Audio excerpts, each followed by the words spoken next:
What is going on, everybody? Welcome to the jungle, brought to you as always by the Blue Wire Podcast Network. How's everyone doing this week? I hope everyone's doing pretty well. We're in the middle of summer. It's not too hot today. Today's a gorgeous day, but it's going to be back to the 90s and all kinds of crappy weather, which is kind of what you expect. So anyway, I'm your host, Joe Farsing. Along with me is a disembodied hand that is my daughter's in the middle. Hi, Ellie. Okay, everyone sees your hand. Okay.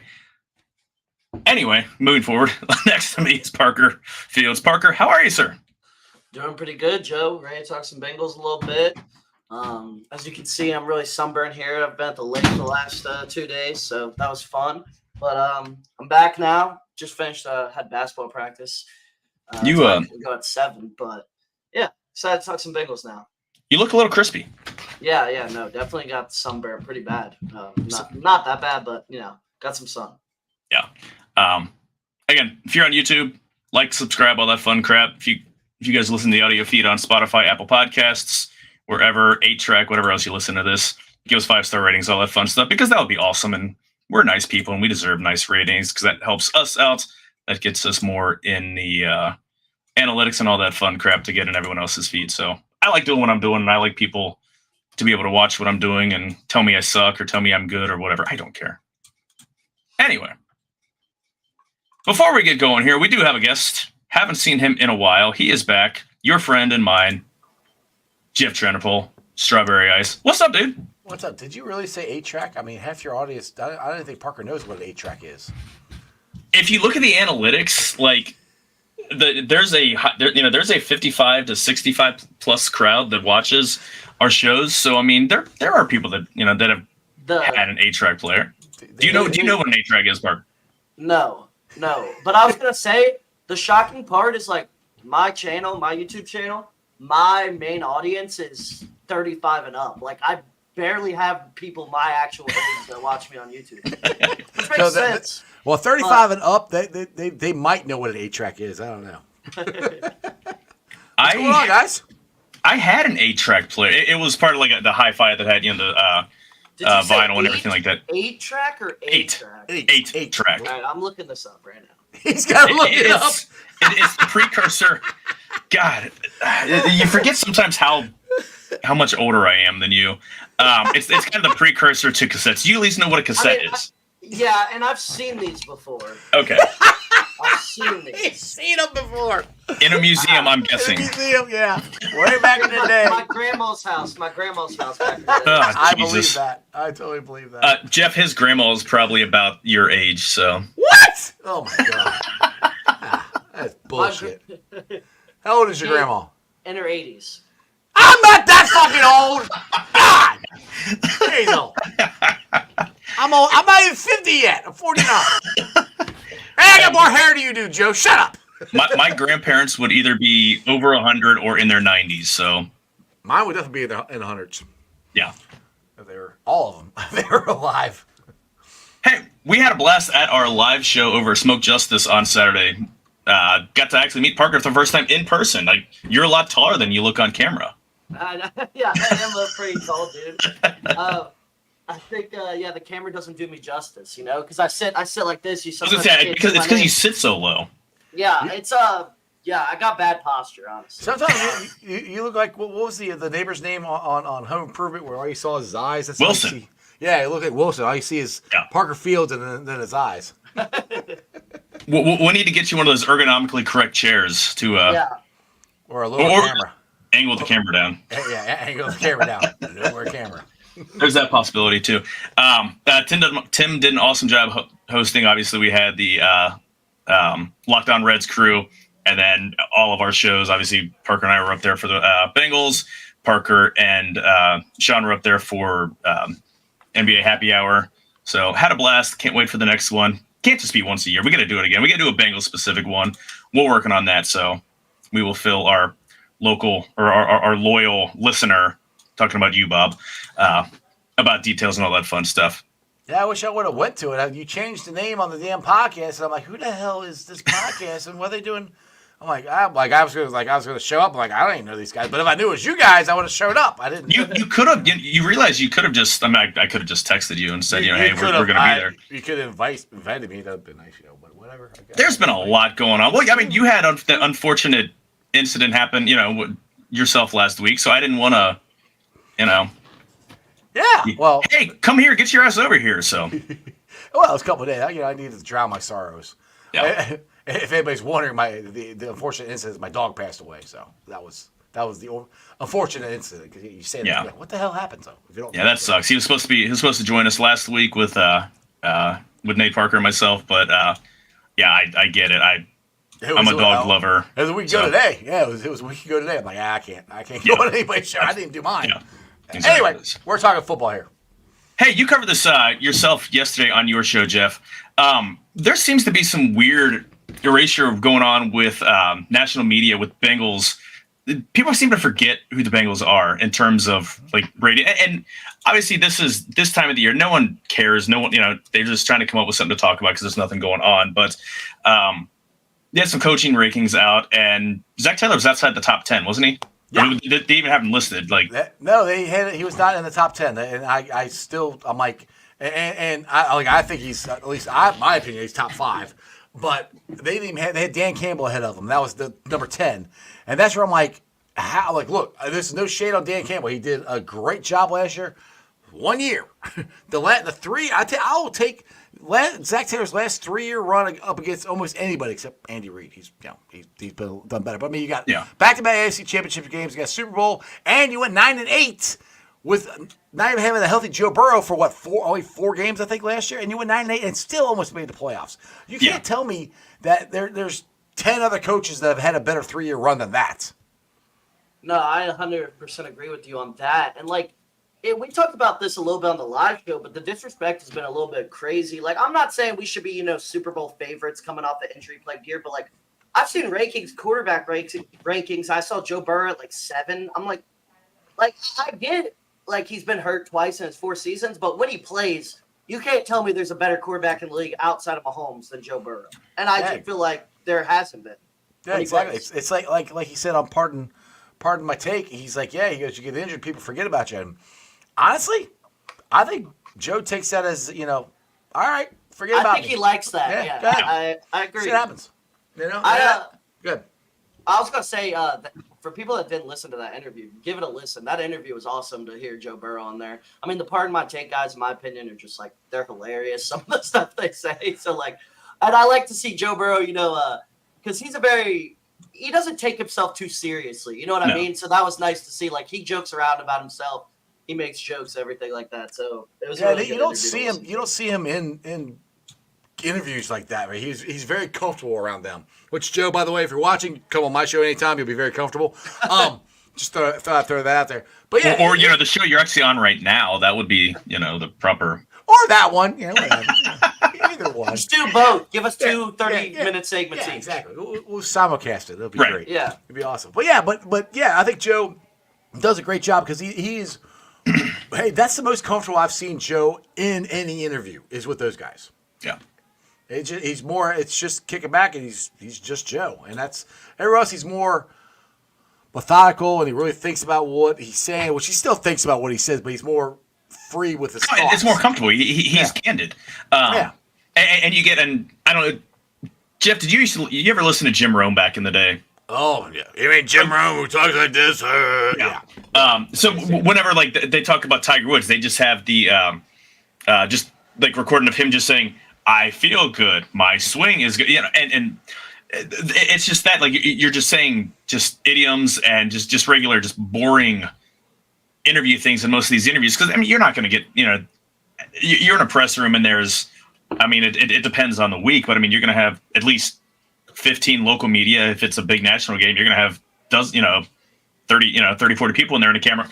You're not that comfortable. You're not going to be as candid. And I get that. So yeah, when you're in a more intimate setting, you're going to be a lot more comfortable and you're going to be able to be more candid and speak off the cuff. We saw with Joey Votto. Yeah. But that being said, is there anybody that is as confident as Joe Burrow? I mean, he straddles cockiness. He wore a backless jacket. Backless jacket. They would not let that up. They kept talking about that on the podcast. Dude, it was a backless jacket. I'm like, that's just. He's like, yeah, well, that's what they told me to wear. I'm like, Yeah. Or the white party when he was wearing the sleeveless. Like, how much did that jacket cost? And it's missing arms. Well, you got to like, take the guns off. I mean, he's jackpot Joey now. Fine, but how much? I guarantee that jacket costs probably as much as my car. Oh yeah, definitely. Yes. For sure. Yeah, definitely. But it's missing like half of the flap. Well, the jacket was missing the entire back. How much do you think that freaking jacket is? Oh, right, exactly. I mean, it's funny. Apparently, you can just destroy shit and then have someone, a good-looking, like, someone with a high Q rating wear it, and it's art. Like, well, I'll just tear the shit out, take a weed whacker, I'll go out to my yard, take my string trimmer to a pair of jeans or a t-shirt, and find, we'll find Parker because he's young and not old like the two of us, and show it off. I am not old. Hush. We're on the wrong side of 40. We're not young. I'm closer. I hate to say. So I'm young at heart. That's all that matters. That's all that matters. Age is a mindset. Exactly. Yeah. This has been just an annoying, and I don't know if you guys feel the same, but the offseason's been annoying. Like, the Bengals have been productive. I feel they're a better team today than they were at the end of the season. There's still questions to be answered, but in terms of all the crap about T. Higgins, and he's going to get traded and all this stuff, never mind he signed his contract or his franchise tender over 2 months before Jesse Bates signed his. Like no, he's not going to turn down $27 million. Yeah, he wants a long-term deal, but he also wants to play here, and he just, he's ready to go. He's risking whatever small chance of injury in camp between now and, He has to. He wants a big contract. He's got to play. Right, exactly. And that's part of the deal with him is he's never been truly healthy for the entire season, so he needs to show he's got durability. And then the crap with Trey Hendrickson that came in right before the camp that was really weird and out of nowhere. And then just all the stuff about, just people forgetting about Burrow or the crap about he's injury prone. It's like, we just need the season to start. Yes.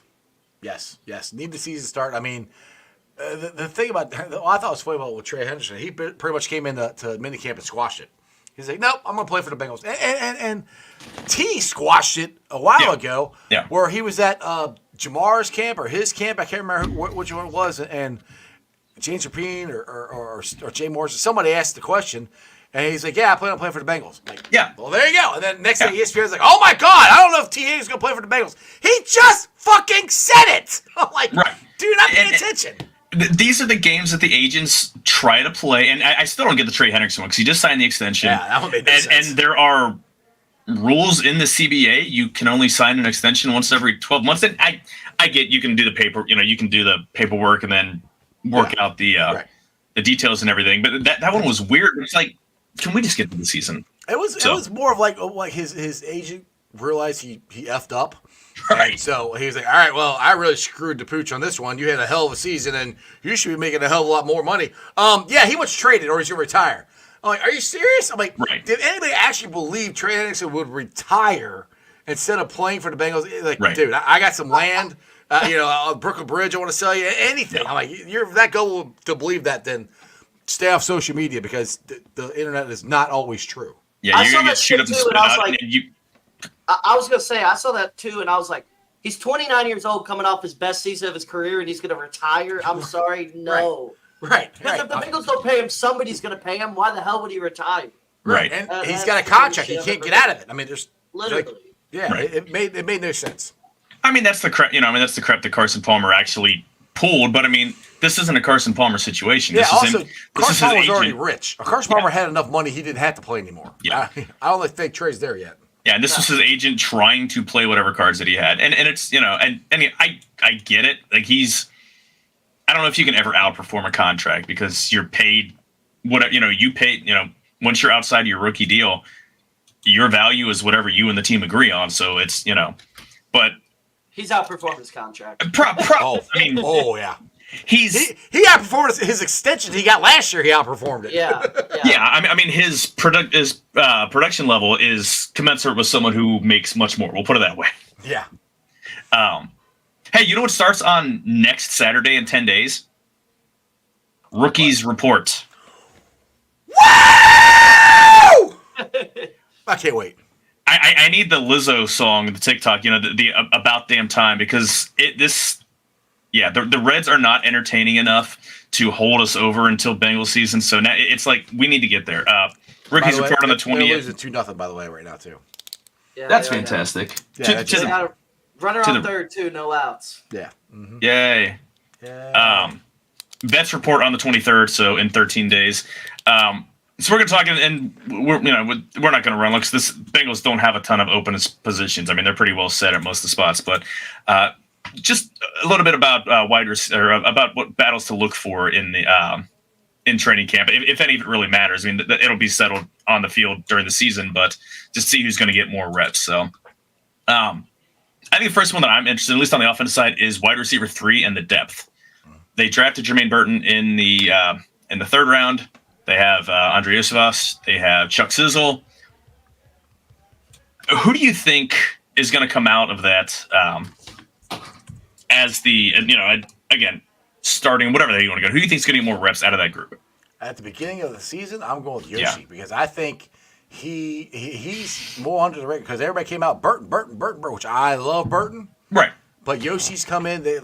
From what I've heard, he's coming bigger, faster, stronger than he was. He did everything they wanted him to do in the offseason. Everything Troy Walters asked him to do, he did. I've got a feeling that he is going to be. I mean, he's eventually, I think, going to be T. Higgins' replacement, but that's not till next year or the year after that. But I think at first, I think he's going to be the guy, and then Burt might work his way in. But if you're talking right now, for me, he's your number 3. Yeah, I agree. I think he's going to come in with the advantage into training camp, and it's going to be his job to lose. I think he came on at the end of the year last year, had some good games at the end of the year. I was at that Seattle game when he had 2 touchdowns, and it was just so random too.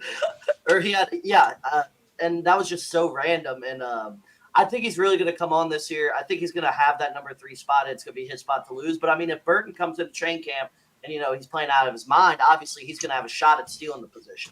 Absolutely. 100%. Now, the question is Burton going to switch his number because everybody's losing their damn mind about him not wearing 3?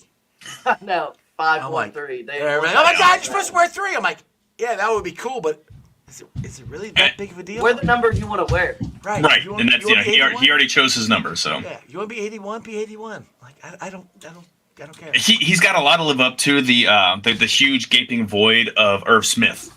So there's a lot to live up to there. Yeah, it's like 16 catches, 180 yards, something like that. That sounds about right. Well, don't you think Gesicki's going to take more of that huge gaping hole of Irv Smith than Burton? I'm just talking about living up to the number. The number. I got you. Yeah. I talk position. I think I'm like, what? Yeah, I don't care about position. I'm just talking about living up to the number. Yoshi did. He and Chase Brown actually worked with a private wide receiver coach in Atlanta, Drew Lieberman. Guy's been doing it a long time. Brandon Ayuk, Evan Engram, Darius Slayton, Jacoby Myers, Mo Sanu. So this is the guy that's pros will seek him out and work in the offseason. So that he and Chase Brown went and busted their ass. And there's a nice article by Paul Dehner in The Athletic about the work that those two put in. So again, I still think Yoshi is a bit raw just because, he still doesn't have a lot of high-level reps. Playing in the NFL is better reps than you're going to get in the SEC or anything like that, but he was still towards the back end of the depth chart. He's got all the physical abilities. He's huge. He's strong. He's fast, crazy athletic. He can high point the ball, but it's learning the intricacies, running routes and stuff like that, that he looked better than everyone expected him coming in last year. I would love there to be an actual battle that those guys are, that they're raising each other's play. Like if Burton's got all the ability in the world, different type of receiver than T. Higgins and Yosevas. So I don't know if you could even say that they're really to take reps from each other so much as different spots on the field. But I love the depth that's there. And again, Chuck Sizzle, that guy had, was a great receiver in college. Struggled to basically, he needed to put on a lot of muscle. He was just absolutely just abused at the line of scrimmage. Yeah, that too. Now, the other one you got that I'm curious because I remember they pointed this out in minicamp. Actually, I think Locked On Bengals pointed this out again. Is Gesicki. He actually they had him split out wide. So I'm not saying he's going to be your 3rd wide receiver, but that's another guy that you could put out wide that you couldn't do before.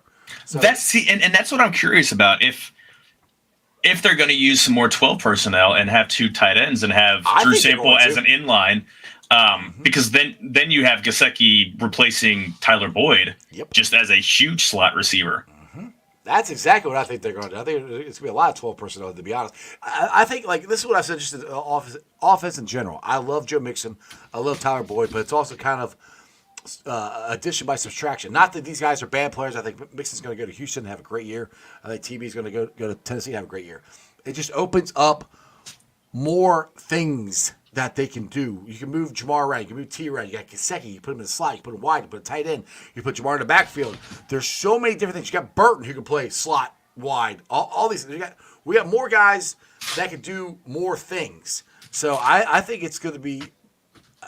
And I've said this. I'm trying to figure out a better way to say this. I think it's the most talented offense skill players we have, but it's the most versatile. I'll put it this way: the most versatile. I'll put it that way. I don't know about talent. Most versatile players we've had on offense since Joe's been here. Just the different things that there's potential that they could do.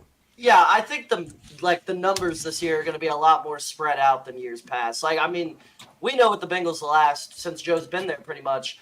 I mean, or the last 3 years since Chase got drafted. It's pretty much 3 receivers, and that's it, who play like 95% of the snaps. There's just 3 receivers on the field, and it's those 3 at all times. And then the running back in the running game, I mean, Joe Mixon has been a workhorse, 20 carries a game guy literally since he got here pretty much in year 2. I think once it was, or second half of his rookie season, really, he took over, and since then has been our workhorse back. And I agree with you saying addition by subtraction. Talent-wise, we probably lost talent, but it's going to open up flexibility. It's going to open up versatility. And I think overall, it's going to improve our offense a bit. And it's going to give Zach Taylor more options and more things he can do on offense. Absolutely. I look at it this way. Yeah, they've got the ability. They're going to have, I don't say more mouths to feed because it's not as if they're going to be battling over reps, but they have more guys that they can feed. I honestly think that this season, Jamar Chase is going to have a monster year because Tyler Boyd was slot receiver only. He could only play inside. He just wasn't able to. He didn't have the quickness, the speed to be able to play to run outside routes. Now they have that. You can have T and Yoshi, T and Burton, whoever. Split tight end outside and put Chase in the slot. You can put Chase in the backfield. It's more options to get he can Chase run the ball. exactly. Anything. This is why Kyle Shanahan is the offensive genius. He finds every way that he can to get his playmakers the ball. Deebo Samuel, ran him out of the backfield and handled gave him 10, 15 carries run the ball. All the stuff he does with Christian McCaffrey. We don't know what a Dan Pitcher offense looks like because we haven't really seen it. I'm curious. I'm curious. I mean, Jeff, we talked about this. We got into a little, I won't say shouting match, but an argument over just changing the offense and just not that it needed tweaking. I mean, the offense was fine, but if you're running the same offense in 2024 than you ran in 2023, you're easy. Like, teams have had 6 months to do nothing but scout you. Yep. So if you can throw wrinkles in and make yourself, more varied, make yourself less predictable, you're winning. Joe, I keep saying this. The best I saw the Bengals offense look last year was against the Sucky Niners. They had no clue what we were doing, ever. The whole game, they never knew. If we can get to that level, and I think if we start out at that level, we can get higher than that. We're going to be unstoppable, I think. But we got to get there, and we have to be imaginative, and we have to be creative in how we're getting our playmakers the ball. Like Parky said, it's always been Jamar Chase, T. Higgins, Tyler Boyd for the last 4 years. Now it could be. I mean, you can put T at slot. T can play at slot too. You can move these guys around. It doesn't have to be the same 3 guys. It can be so many different things, and just the fact that the emphasis, and I feel it's going to be like this. I feel there's going to be more of an emphasis to get Chase the ball. Just the feeling that I got over the last couple of years is trying to get Chase the ball because he is. I love T. Higgins. Jamar Chase is your best playmaker on offense. Get him the ball in as many situations as you can. I agree with that, Jeff. I think sometimes we try too much to rely on getting him the ball way down the field and stuff, and we don't just we've had really good like that Cardinals game, for example, when T was out, they just force-fed him the ball, screens, little slants, because he's like a running back once he gets the ball. He's so strong and stout. Built like a running back. He's built like a running back, and once he gets the ball in space, You know, just remember anything can happen. the Chiefs game two years ago. We won the division on the one where he outran the Chiefs to the end zone. I mean, it was like what was it, a slant pass? It wasn't even a long pass. He just caught it. He was gone. Well, there was another one that was I don't know. It was the outbreaking route. I don't know if it was an out or whatever, but he caught it, broke to the inside, and ran down the middle of the field and just outran everybody. So he's got that ability. Quick to move on to running back here, because we're talking about all the I'm saying mouths to feed, but again, just all the weapons. Is Moss the presumptive running back one, or is there a battle there? How do you think that's gonna at least start the season or get through camp with Moss and Zach Moss and Chase Brown? Good part. They're different. They're different styles. Like I like that they have different skills. Chase Brown is your speed back. He's not a small back by any means. Like he's pretty good size, but Zach Moss is your one. Absolutely, he's just gonna hit the hand on the ball, and he's gonna go run through the find the hole and run through it. Like whereas we're used to Joe Mixon, who's patient and with a line that isn't very good, sometimes overly patient, and it costs you going sideline to sideline too much instead of turning the ball on the field. What do you think? We'll go with you, Jeff. How do you think it's going to shake out, or at least start out?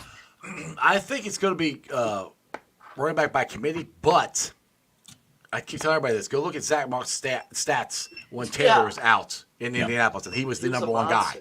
He was dynamic. Yeah, he's the reason Taylor said, "Oh shit, I need to get back here. I'm going to lose my job to this dude." Yeah. So I think Zach Moss has everything to be a number one back, but I don't necessarily think we need that, and I don't think with this offense they want that because they want diversity in this offense. And Chase Brown brings a little different flavor than Zach Moss does. I think they're going to get a lot of carries.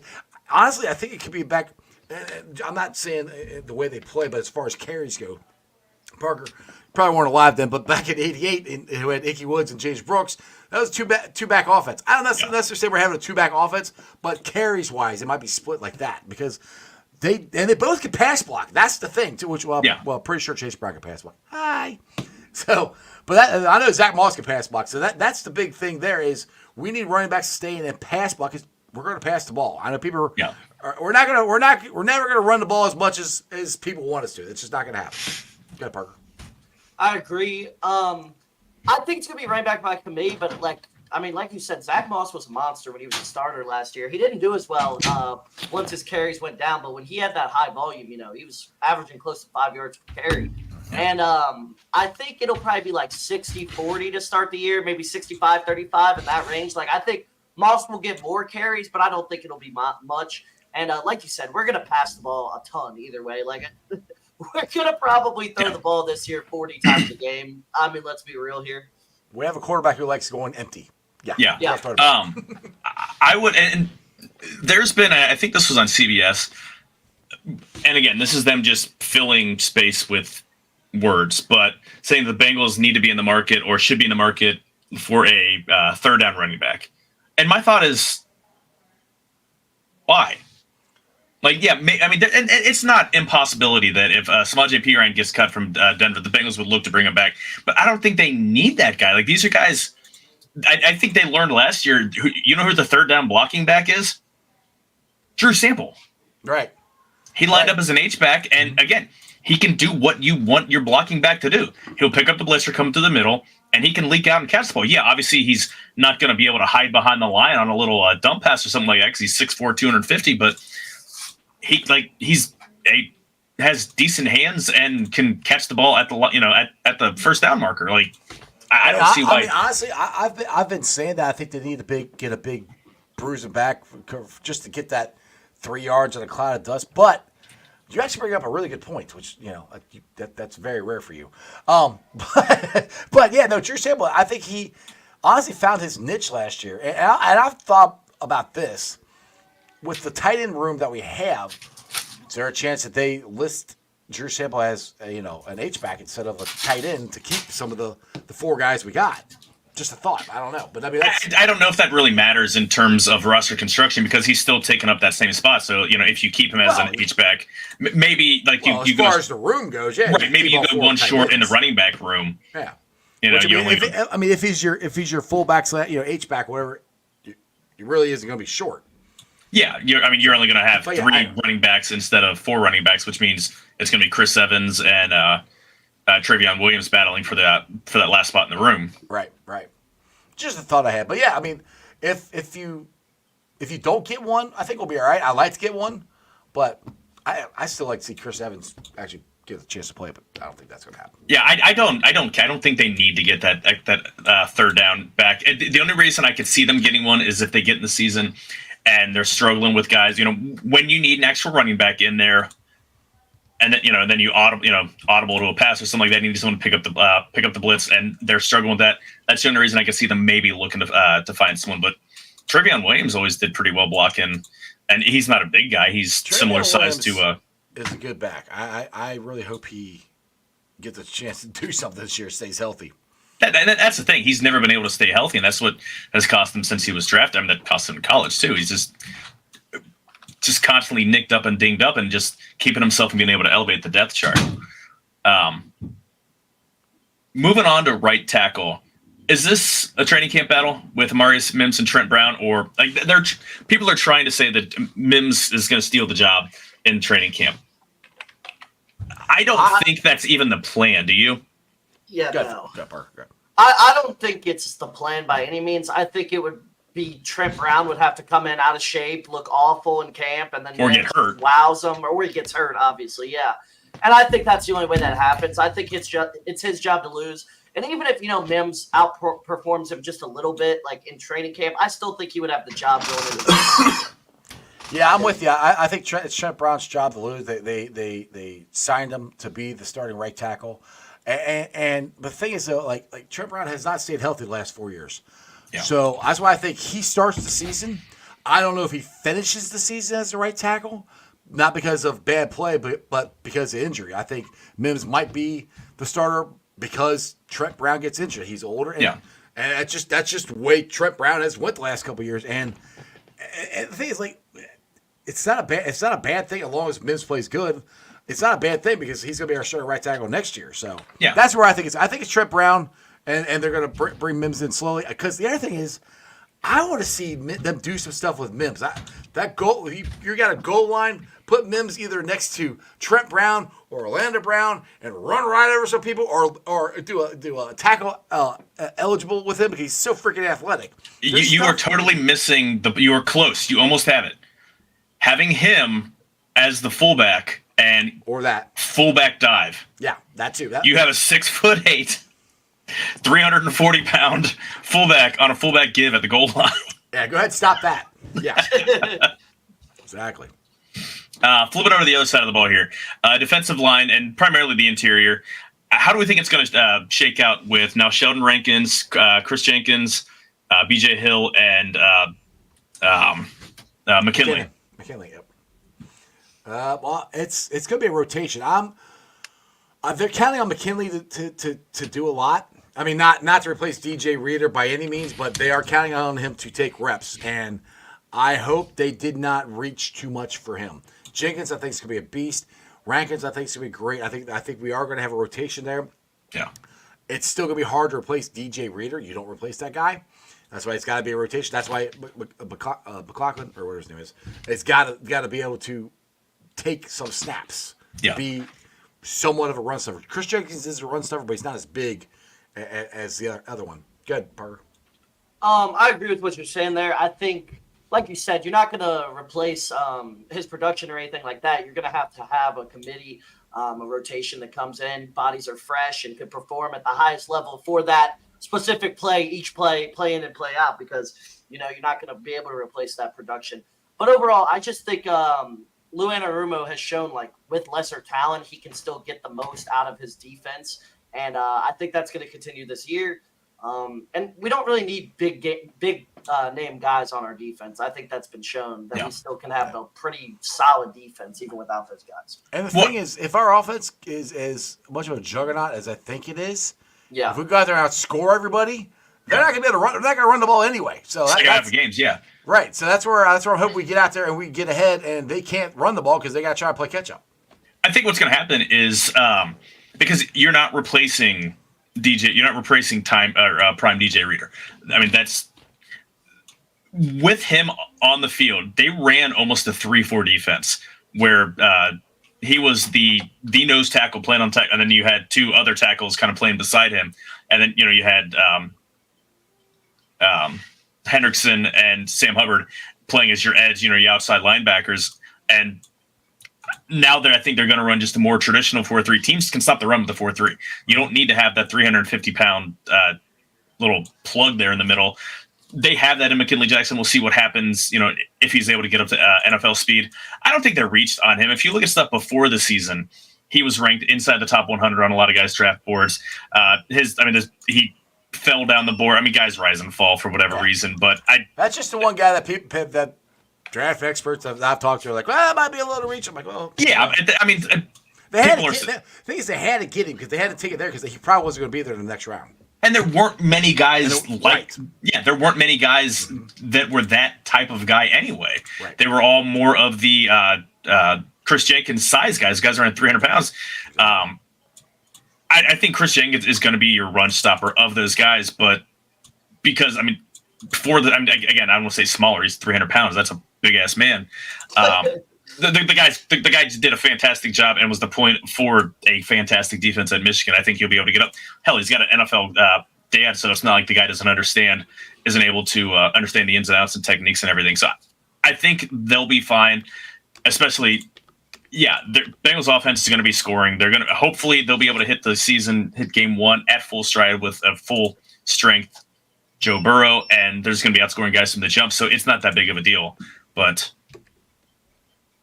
we should be good going, especially towards later this season. I think everyone will be hitting their prime. So exactly. It's gonna be a fun season. I cannot wait. Exactly. On that note, boys, it's a little after 8 o'clock. I need to run, but you're actually gonna run? Well, no, I'm gonna go eat, and then okay. That sounds a little more like you. I'm a fat guy. I don't run. Listen, I walk to the fridge to get beer. That's about it. Yes. I that's why I have kids. They go run and grab my drinks for me. Yeah, mine all moved out. Well, no, my daughter's here, but she works, so she doesn't give me beer anymore. So, Jeff, anyway, I appreciate you coming on with me, brother. Hey, I appreciate you guys having me. Parker, nice meeting you. And nice listen, to meet guys, you, man. Invite me on again sometime. And if you're doing a live show, Joe, you have my number. Like, hey, Ice. You had a dog die. I didn't want to pester you last week. Whatever. Don't like me. Whatever. See ya. See ya.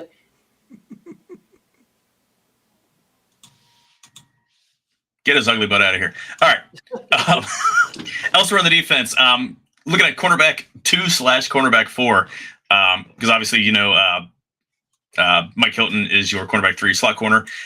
Dax Turner or DJ Turner. Obviously, this is just talk during training or during OTAs and all that crap. That Dax Hill is looking natural, looking like he fits in a spot and be able to find or be able to use all of his awesome physical attributes to actually carve out a spot in the NFL. Now we're in year 3 of a first round draft pick. So I thought DJ Turner played really, really well before he hit the wall. I mean, the guy has a very physical cornerback. Bengals have a lot of physical cornerbacks, which is what I love. They all tackle well. He fit right in there. He's got blazing speed. How do you think, again, this is more just you looking into a crystal ball. How do you think that's going to turn out?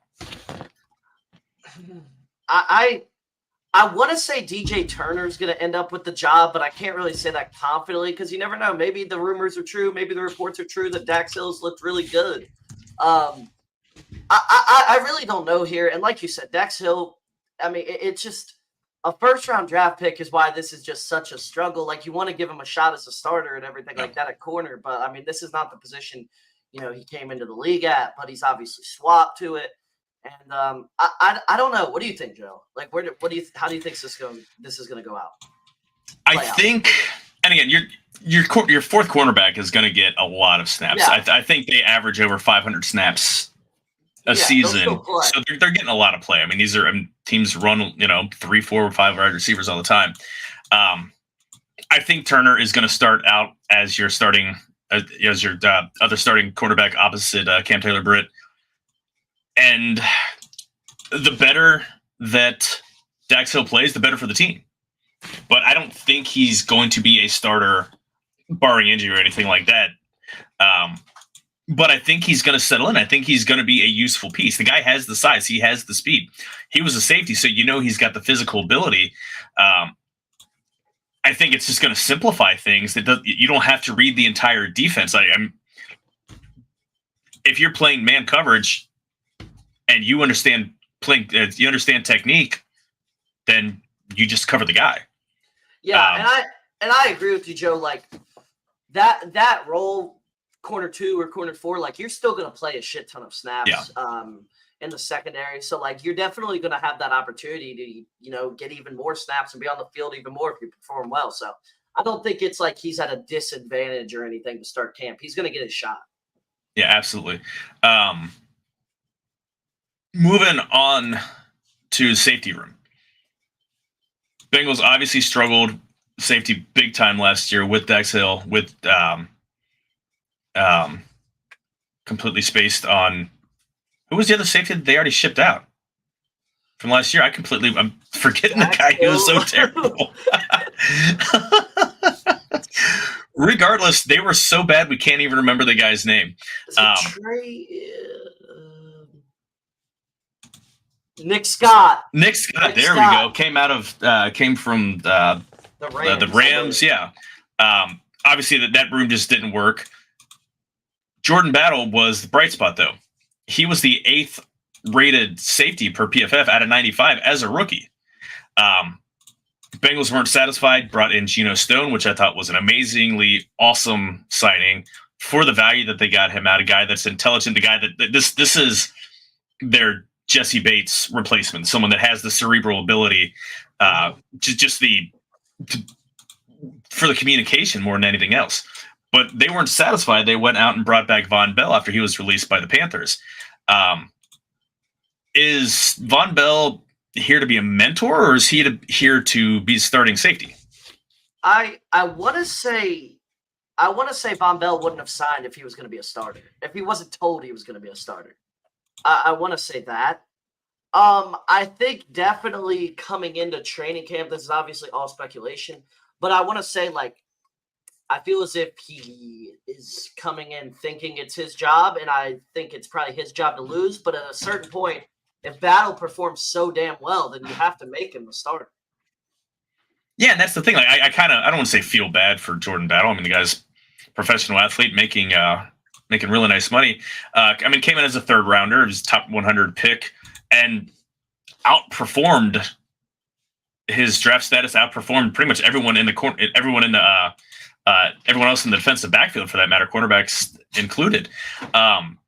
For him to have to, hey, great, you did fantastic. You're one of the best safeties in the league, and now you're back to playing special teams. That would be a hard pill to swallow. But I don't know how much the Bengals are going to play 3 safeties as well. So it's going to be interesting to see how that shakes out. I agree. I agree. It's going to be, there's not going to be that many snaps to share. So it's really going to be interesting how this works this year. Yeah. And you don't, again, Von Bell, yeah, he's going to be a mentor regardless whether he's starting or as a backup or not, because that's the role the guy played. And you hear everybody last year how they talked about how much they missed him last year when he was gone. But Von Bell is not an old man. It's not like he's deep into his 30s. That's just here to be a coach, another coach in the room. So we shall see. Final position battle that of note. For the love of God, can we just get average punting? No, we have not had good punting these last few years, have we? Yeah, Kevin Huber at his best was better than average, but for a long time, average reliable, fine, not a problem. His last couple of years, he struggled, and then Drew Chrisman was not great, and Brad Robbins was flaming hot ass last year. Yeah, Drew Chrisman was still better than Brad Robbins. Exactly, outside of the last punt there at the end of the AC Championship game when he kicked the low line drive. Yeah. That being said, Drew Chrisman is a fantastic guy and a fantastic follow on social media. Exactly, true. But Bengals did bring in Austin McNamara, who was the punter at Texas Tech. So at least it's, they didn't waste a draft pick on one, thank God. If you have 10 picks and you draft a punter, okay, fine. But I'm glad that they just went with the undrafted free agent route. less aggravating. Mm-hmm. So I don't care who wins the job. It's just I want somebody perform decent. Right. Somebody have a fucking 16 PFF grade out of 32 punters. Like, seriously. That's exactly it. Just punt the ball 47 yards, and Bengals usually have pretty good coverage teams because Darren Simmons has been doing this for decades. So just punt it 47 yards in the air. Don't kick a line drive so the teams can get down there and hold them to like a 42-yard net. No, I'm cool. Thing. You shouldn't notice the punting. If you notice it, that means it's horrible. Seriously, like that's the truth. Like you shouldn't. I talked about this a couple years ago on I was podcasting about Kevin Huber.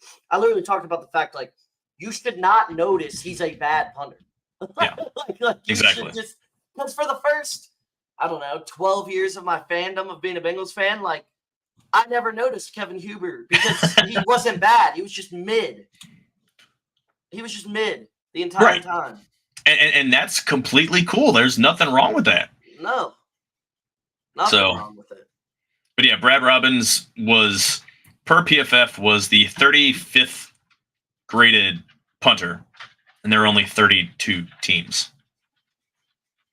Not great, Bob. No. I did always notice Kevin Huber because my cousin was his long snapper for a year at UC, but that's only for personal. And I got to pull from my UC guys, so. Yeah. Any other position battles, that outside of third string quarterback, whether it's going to be Logan Woodside or one of the guys, one of the undrafted free agents that nobody really gives a shit about. Any other spots that you can think of that are, that could be up for grabs? Linebacker seems settled. Obviously, Money Mack isn't going anywhere. I was about to make a joke about the quarterback room. Quarterback one here. What's going to happen? I believe Trevor Siemian has that job wrapped up. I believe he had a quarterback rating better than Burrow last season. Actually, the craziest part. Who's that? Trevor Siemian? No. Oh. No. Yeah, but outside again, someone's going to get hurt, and that's going to change things up. Again, you just hope it's not any of your key guys, but. Again, a lot of these are, we know who the names are going to be. It's just a matter of how the split is at these positions when you're talking wide receiver, running back, and cornerback. So it's nice having a veteran team. What's that? Browning did have a better passer rating last season than Joe Burrow. Maybe there should be a competition there. He did perform well. I will say, like, he's a good backup to have now, though. Well, and that's the thing, like, when we were talking earlier at the top about, I don't want to see him play ever again. Please no. No, I want to see him play end of games and play week 18. Yeah. When you're just resting your starters. When at the top when we were talking about media's impressions and kind of how the Bengals are just kind of falling out of the they're no longer the sexy team. The Texans have taken over the spot as the sexy team in the AFC, as the young up and coming team. Bengals went 9-8 with a healthy quarterback for 4 weeks. And if they beat the Steelers week 16 or whatever, we make the playoffs. Right. Like, how are we not talking about like the job that the coaching staff did last year when you have an undrafted free agent quarterback in his sixth, however the hell long Jake Browning's been in the league. First time actually playing. He's been a practice squatter pretty much. Exactly. And played well. Like, there were several games he was the best quarterback on the field. Yeah, 100%. And provided really well last year. Yeah, and provided touchdowns, 7 picks, 98 passer rating. Like he was a really good quarterback. Actually. Exactly, and provided the best quote of the year, the best soundbite of the year in the Vikings game. Slams his helmet down with 2 hands. Says, "Should never have fucking cut me," which was just inject that shit into my veins. He was that was fantastic. Yeah, he really had us thinking we were going to make the playoffs for a second. Right. Yeah, and really per PFF, I mean, Jake Browning. Yeah, per PFF, Jake Browning is the 16th rated quarterback. Joe Burrow was the 17th rated quarterback. Literally. That being said, give me Joseph Lee Burrow every single. What are we doing here? All right. Again, for those that missed it last week, check out our live show in our feed. We had a fun time talking. Pretty much all of our shows I got to cut up and talk. We're gonna have to get one scheduled for us to talk Bengals here before too long. We need to find someone that actually wants to deal with our smiley asses. So, what's going on with NBA Happy RP? We got a show tomorrow. We're going to be talking the Olympics tomorrow because USA plays in about 2 hours versus Canada. Oh, Canada. Yeah. Canada. You probably don't know much about this, but Canada's stacked. I know. I looked at their roster, and they've got some players. It's amazing where their roster is now compared to where it was. Yeah, Canada even in '96 or 2000. Yeah, no, Canada has the second best roster in the world for sure on paper. I mean, the French have Rudy Gobert and Wembanyama, but the rest of the roster isn't that great. But yeah, Canada's loaded. I mean, you got Shai Gilgeous-Alexander and Jamal Murray in your backcourt, so they're going to be pretty good. Yeah, exactly. So I still expect Team USA to roll. Thoughts on Kawhi? Was it the Clippers who pulled him? I heard. Yeah, which makes sense. Why would he? Again, if you get a healthy Kawhi, absolutely. But why is Team USA banking on a healthy Kawhi? Yeah, why was he even going to training camp? Like, if he was like somewhat injured, like, don't risk injury at the Olympics. Like, seriously. Right. But and then Jaylen Brown was pissed off that they picked Derek White over him. That's just funny because they're teammates. Yeah, but Jaylen Brown should have been picked for sure. Jaylen Brown is for me, who's not a big NBA follower, he is the most interesting athlete currently going in any sport right now. I mean, the guy gives guest lectures at fucking MIT, which is absolutely batshit crazy. He's that. He's a legit genius. Yeah. It's one thing to have that intelligence and be a professional athlete. There are plenty of incredibly intelligent professional athletes. But to be able to play sports at that high of a level, especially in college, to where you need that much dedication and time, but to be able to be that, have that high of achievement in your classes as well. Myron Rolle, who was a safety for Florida State and went to play for Tennessee, he was a Rhodes Scholar through Oxford University in England. Like, how do you have time with all the commitments that you have for training and practice and everything like that to be able to do I think that's what's absolutely just amazing. I pull for freaks like that because it's, again, like, sports are filled with with just a ton of guys that they're good guys. They do good stuff, but they're kind of boring, right? Like, you might get to know a little bit of their personality, but they're live and die sports. Tom Brady, that guy's boring as shit. All you hear was training and his he just the fact that he married one of the most famous models ever. Outside of that, he's pretty boring. Right, and like, give me something that's interesting. Give me something like cool. But the thing that made them less boring was Edelman and Gronk are two of the biggest characters in the NFL. Well, right. So that's what. But give me guys like Jaylen Brown. Yeah, give me Joshua Dobbs with the astronaut. I mean, I love these guys that have these huge, like, outside of sports interests that, like, the fact that Joshua Dobbs was interested in invested in NASA and, like, was able to do some stuff through NASA. Like, that's cool as shit. Like, that is so much better than being married, at least as someone, just as a story, than someone who's married to a model. Okay, great. Awesome for you. You know Miles Turner, Pacer Center? Yeah. He like competitively builds Legos. He has like one of the biggest Lego collections in the world, I swear. That is awesome. Massive 7-foot nerd. I mean, you see over my right shoulder, that is the Home Alone house. Yeah. You can't really see too well because it's not really well built, but the DeLorean is back there. The office from The Office is back there. So yeah, I love Legos, so I got to check out that and see some of the stuff that he's put together. Seeing those guys on there's a Fox show that's guys that just building stuff with Legos, hosted by holy crap, Will Arnett. Yeah, it's some kind of master building show. That's cool as shit. I've seen a couple episodes of that. Just seeing the stuff that people can put together. Again, be interesting, So agreed, be interesting.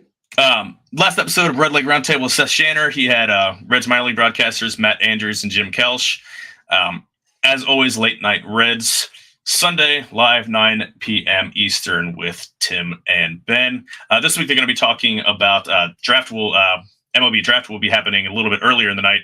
So they'll be able to hopefully, fingers crossed, talk about Charlie Condon. Worst case, Travis Bazzano.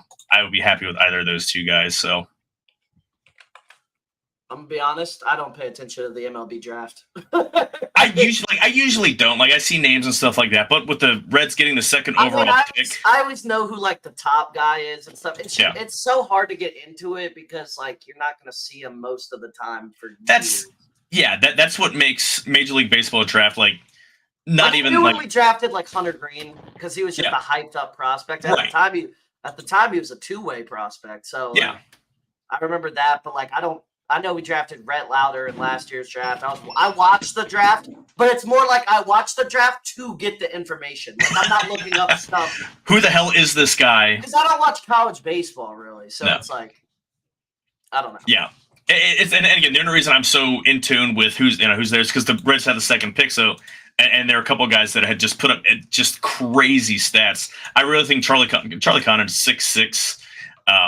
He could step into the Reds lineup tomorrow and be one of their better hitters. So it'll be awesome to see him or Bazzano, who might take a little bit longer, but still, it's they're still not going to see him until next year at the very, very earliest. Yeah, unless something crazy happens. I agree with you. So, hey, any final thoughts before we get out of here for the week? Come back from the Rockies right now. They're down 4-1. I saw it was 3-1. Jonathan India hit a solo home run, but they just hit a homer in the top of the fifth. You can't expect them to sweep, but you got swept by the damn Tigers after sweeping the Yankees. Yeah, after take care of business. After getting swept by the Tigers, I expected them to sweep. That's my reasoning. No peaks and valleys, right? Yeah, totally not with this team. Exactly. All right, guys, we'll see you all next week. Take care. Take care.